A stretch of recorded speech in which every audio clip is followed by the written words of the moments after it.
Welcome to Superheroes of Science. I'm Steven. And I'm Sarah. We co-host Science from the Experts. Our guests are professionals doing cutting-edge science right now. They're experts in their field discussing what they know best. So listen up and learn real science from real people. Subscribe now and stay informed of our latest episodes and show your support.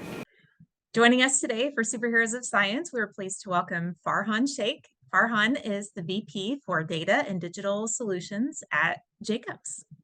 So welcome. Thanks for joining us. Thanks, Sarah. Thanks, Stephen. I guess first of all, explain your job, kind of what you do, because this is not like a plumber. I know what a plumber does. So what I'll talk about is kind of, you've talked about my role. I'm in a kind of a sales and growth role for Jacobs to help grow this new line of business that we call Divergent Solutions, right? And Divergent Solutions is all about bringing Jacobs into selling products. And really, it's our intellectual property from the last, 50 plus years that we've been in the business, whether we're doing transportation or water or any sort of critical infrastructure, right? And so when we talk about products, that's where kind of the data piece comes into play that you talked about. And it's really about data science, right? So let me kind of talk about data science and what data science really means, right? It's trying to get insights or meaningful insights using large amounts of data, right?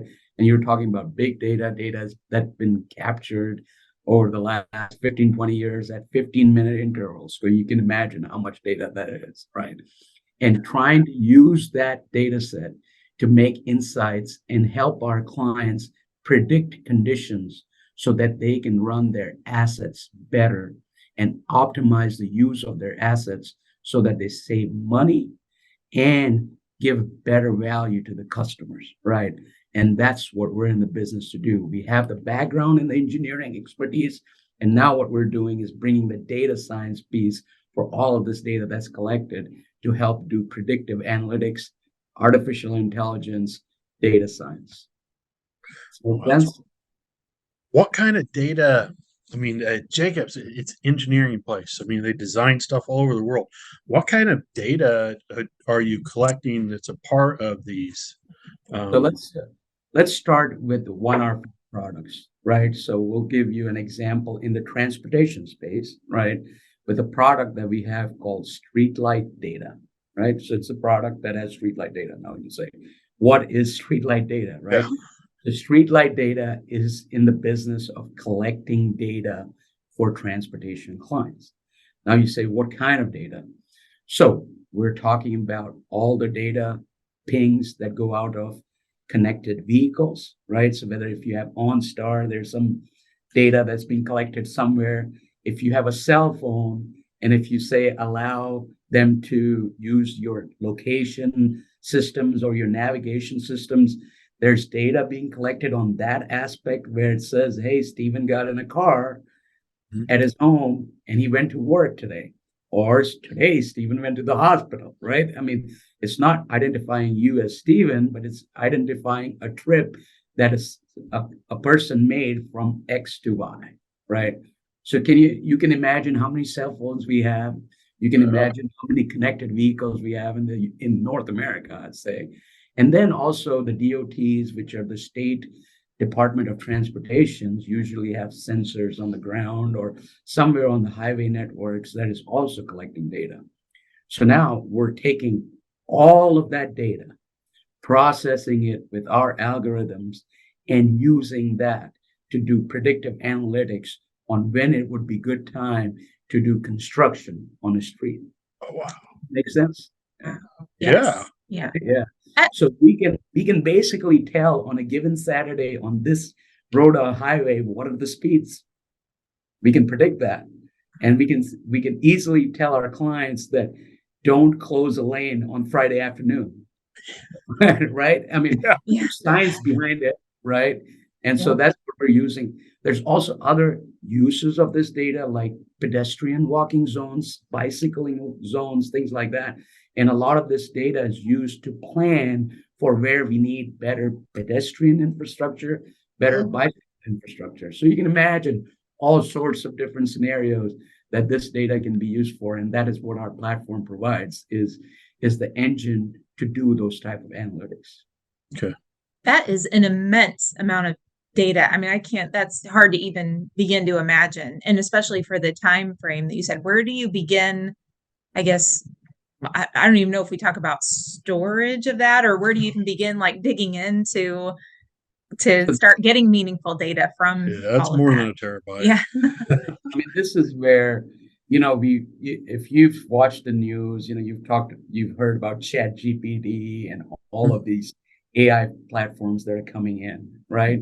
And in our industry, it's really been for the last 10 or 15 years, I would say the last 20 years, since the early 2000s, where our clients have implemented systems, right? They went from a lot of paper stuff to all electronic. And so these systems have been in place, whether you talk about a water treatment plant or a transportation authority. They've been collecting data for the last 20 years, right? And now you have robust technology in place where you can run these analytics in real time at faster speeds, right? Because computers, all the data is really sitting on the cloud, but it's all these engines that have come out like Google, and there's a lot of different competitors out there. There's one called Palantir. You may want to look at that. And they grew up in the military space, and so they've been doing analytics for DoD forever. They've come in the commercial side, and these companies have platforms in place that are so robust that they can run on mounds of data and run analytics on real time. So the data is in the cloud. The platforms are getting more and more robust by the day. And so the amount of data doesn't matter, right? Because I don't want to go into too much detail on this, but there's data science models, there are machine learning models, a lot of those things that help just artificial intelligence get better. Okay.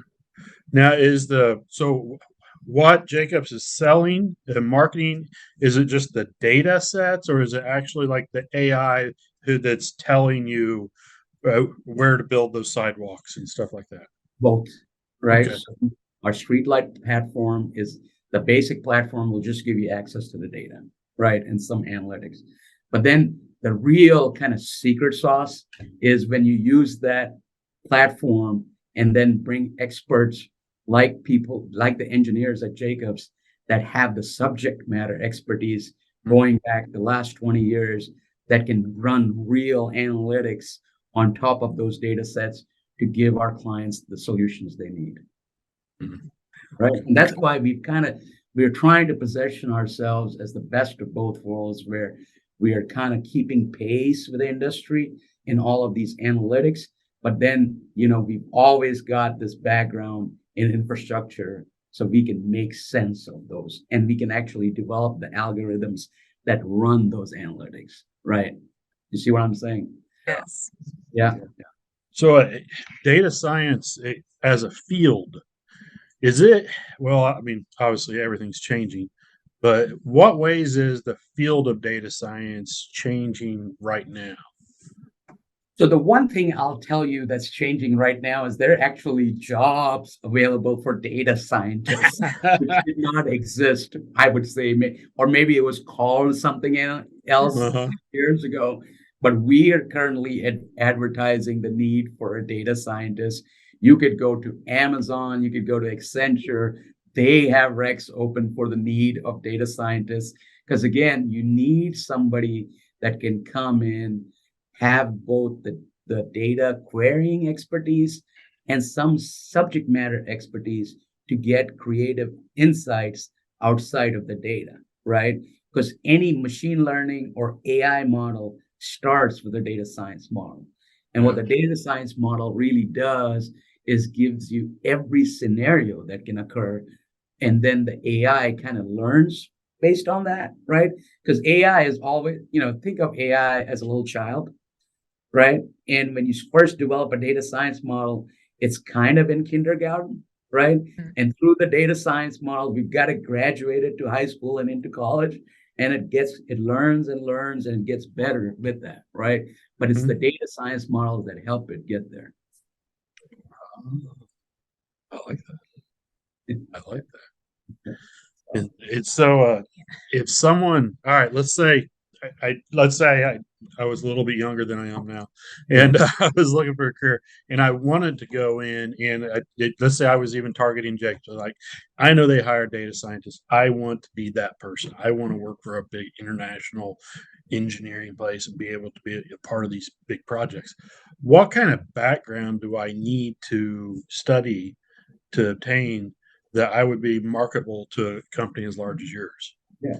There's several kind of areas that you can specialize in to get into data science. Mathematics is a base, right? Statistics is also a base that you need for data science. Computer engineering could be a base for data science.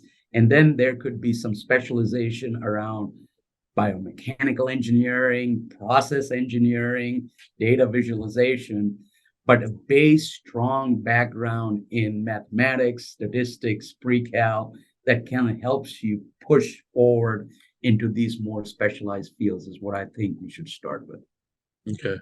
And that makes sense. Yeah. It almost seems as if no matter what field, you need that strong math just to be able anymore, just with all that focus on data, just to be able to make sense of any of those fields that you're going to go into. Yeah. And then, as you get, as you go into the higher grades, then physics, chemistry, things like that come into play, but that's more in the specialization, right? Physics is if you're going into some sort of, let's just say aeronautical engineering, and you want to see like, the velocity of a plane and things like that, and all the different factors like wind and weather that affect that, right? And so you would need some background in physics to help with that. Chemistry is one which is very important to us because on the water side, we deal with water and helping discharge water into the streams. So just kind of let me give you a background on that because this is an interesting case study as well, right? And so when we do water, we help with both drinking water and wastewater, right? Drinking water is water that, when you turn on a tap, it comes on, you drink it, right? Through a filter of some kind, right? Wastewater is once you flush or take a shower, it doesn't go directly to a water body. It actually goes to a treatment plant, right? And then it gets treated with chemicals at that treatment plant to some level set by the EPA, and then it's discharged to the water body. So it's good for the ecosystem, right? So that's how that process works, right? And so usually what our clients will do is when the wastewater comes into their system, they're dosing it with chemicals, right? They help it, they keep it in retention ponds, they put chemicals in, so it gets to as much of its natural state as possible, right? These days, with the costs, basically supply chain issues and inflation, the cost of the chemicals that our clients use is gone up 30 to 40%, right? Yeah. So, one chemical we use is called sodium hypochlorite, right? So if our client had a budget set for annual use of sodium hypochlorite for, let's say, $1 million a year, and they're now having to spend 1.5 to 2 million, that is a big cost that they can't really pass it on anywhere, right? And so one thing we're doing is a system called intelligent O&M, right? Is basically taking data from conditions at that given plant. So the conditions could be weather, wind, water quality that's coming in, and giving the operators of those plants a real-time ping every 2 hours to tell them how much to dose. Oh, right? Yeah. So this is, again, a data science model that's learning as it goes, right? So it's kind of the beginning of AI. But what it's doing is telling you, Stephen, instead of just setting the dose at 4 milligrams per liter, may change it based on the conditions that we're seeing. Mm-hmm. So now maybe putting 1 milligram per liter, 2 milligrams per liter. Sometimes you may have to put 8 milligrams per liter. But by varying that, we're seeing that we could save them anywhere from 25 to 30% in the amount of chemical they use. And so even though there's this inflation and increased budget, by using data science, we're kind of reducing the amount of chemical they use and it's kind of valuable to them because it's real money that we're saving them. Yeah. That's, I mean, yeah, when you're talking in the millions, 25, 30%, that's a Yeah. big number. And the bigger the plant, the bigger the budget, right? Mhm. So, And it's, I guess what amazes me, data science is like a new field. Mm. And but from what I'm hearing from you, it's like not only if you're interested in data science, not only are you do have to look at and understand the data, but you're already like, you also need to specialize. And so you're going to have to get that content information. You have to learn that science, the engineering, the science side mixed together along with the data. And so it's, I don't know, that kind of blows my mind a little bit. I thought, just, they're data analysts. They collect data and look at things. now, But I would say, right, I would say one thing I would caveat that with is if you were a really good data scientist and partnered with a subject matter expert that kind of helped you along with developing the algorithms, uh-huh. that that is a good place to be as well, Okay. right? But if you're the best of both worlds, then you're really high in demand, right? Literally, I mean, think about this, right?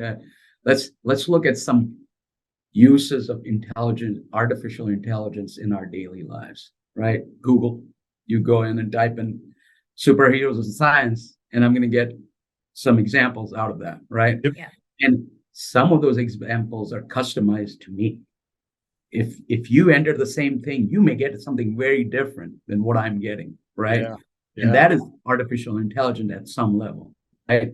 Another example is Netflix, right? When I turn on Netflix versus when you turn on Netflix, what they suggest for you is totally different, right? Yes. I may be watching cartoons and you're watching superheroes, right? It's just based on what we like, right? And so Right.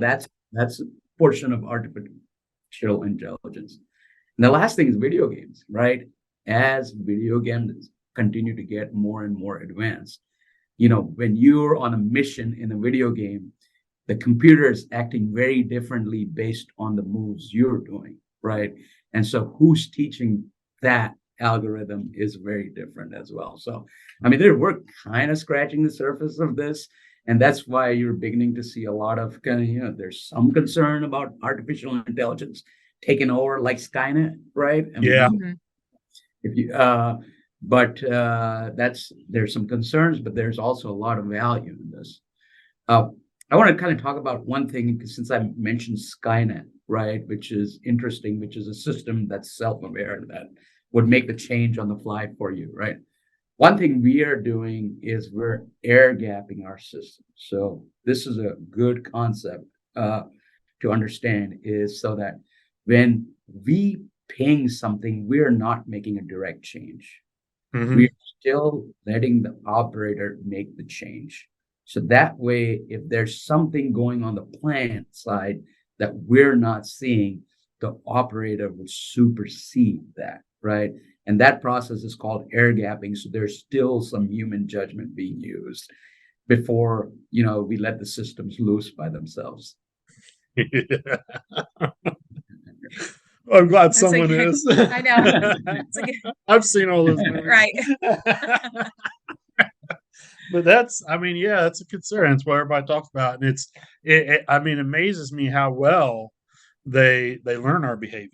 Yeah. And I know that I could sit on the couch with my laptop and think of what my next home project's going to be, and I'm like, I think I want to, and I'll be searching up certain things, and then by the end of the movie, my wife's like, so you're looking at plumbing stuff, aren't you? Because she's getting advertisements about it on her computer, on social media. And she's like, yeah, I've never seen these. I know what you're looking at right now. So because it's coming from the same router, same IP, I don't know. But yeah, they target those ads, and they basically our entire lives is they're tracking it, and they're getting good too. Mhm. It's on your phone, all these suggestions that Facebook makes to you when you're on Yeah. there. Maybe you should make this person a friend. It's a lot in the background of those engines, and it's all based on these concepts of machine learning, AI, and data science, right? So And I know some of it's scary, social manipulation and stuff like that going on, the politics behind it. But what I love is what you guys are doing is looking at making the world around me a safer place, Yeah. and by design.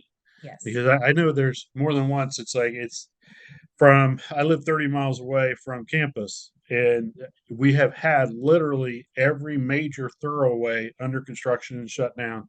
There's four major ones from my town to here, and every one of them been under construction at the same time. And I'm like, I wish someone would have checked with an AI program before they did this, like a master calendar or something. Yeah. And we're all on country roads trying to figure out how to get around to get through. But it's not only my convenience you guys are looking at. When is the best time to do these that I'm not working on the impact the most amount of people? You're looking at our safety, like the pedestrians, where pedestrians, I mean, I know that I have friends on both ends of the spectrum. Some are like, oh, the government knows everything about you. That's terrible. Then I have others, it's like, yeah, I want them to know. It makes my life so much easier. So, And there's a couple of modules that we have, that we are even kind of building. There's a module in streetlight data called Hive that's just built around safety, right? It's looking at statistics and on the highways, on different kind of intersections, and then kind of using that to develop projects to make things better, right? So there's planning modules like that out there. There's even EV charging modules, right? Because EV is a big thing as well, right? How do we get the right infrastructure in place so that you can drive from here to California or from Atlanta, where I live, to California in an EV and not get stranded somewhere, right? I mean, yeah, that's a big push right now. And all these different states are mandated to develop these NEVI plans, which is an EV infrastructure plan that we call it, National EV Infrastructure Plan. And so it's really about, can we develop the right infrastructure to get people moving around the US like we do now, using gas, using EV vehicles, right? Which is a big investment. And then you got to start thinking about, well, it's what does the gas station of the future look like, right? Is yeah, it, because the EV charging is not like a gas station where you go in, you fill up, and you're on the road, right? You're at least going to be there 25 minutes or so until your car charges. And so what kind of infrastructure and activities do you build around it to help people pass time while they're yeah. charging, That's right? coffee shops and grocery Yeah. stores. Right. Gas station. I think gas stations are going to go away eventually, Yeah. and it's just charging stations at coffee shops and grocery stores. Yeah. And the chargers will get better. I'm sure time will come where you go park your car in 5 minutes, you're fully charged, right? We're Yeah. not there yet, but hey, anything is possible. As we've seen over the last 20 years, I can only imagine what things are going to look like in the next 20, right? Yeah. Yeah. It kind of blows me away. Yeah. Never thought the stuff that's happening now that I'd ever see. Yeah. Ever. I mean, I never thought they'd make an electric lawnmower powerful enough to mow my yard. I have one. And it does. Yeah, it does. And so, yeah, I love the advancement of technology. Yeah. And definitely the data science is an amazing Yeah. thing. It's Yeah. the field it's hard to wrap your head around. There's Yeah, a it's lot just there. so many different applications. I mean, it just blows your mind, right? Because everything is based on that, right? Any computer application that runs any infrastructure is based on a model somewhere, right? So A lot to think about. I know. Well, thank you for doing this. Thank you Yeah. for talking to us about this. This is it's an exciting field that people Yes. haven't heard of necessarily until recently. Really, in the last decade, it seems like it's really grown a lot more into an actual field Mhm. rather than some jobs here and there doing it. And at Jacobs, really what we are, our strategy, we've developed a new strategy. We do a refresh every 3 to 5 years, right? Our new strategy is based on three main accelerators, right?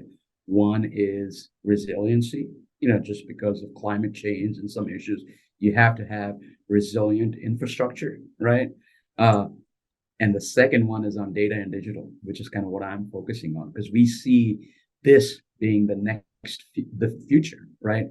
And Yeah. the third one is around consultancy, just management consultant, if you will. But when you look at data and digital, really in order for us to continue to be leaders, right, what we need is both diversification and innovation, right? Diversification is where we want to go into, increase our market share or go into a blue ocean and capture a new market. But innovation is all about doing things faster, cheaper, and better, right? And as long as we continue to do both of those things, the future is bright at Jacobs. Thank you for listening to this episode of Science from the Experts from Purdue University Superheroes of Science. If you like this episode, subscribe, give us a positive review, and share the love. Boiler up! Hammer down.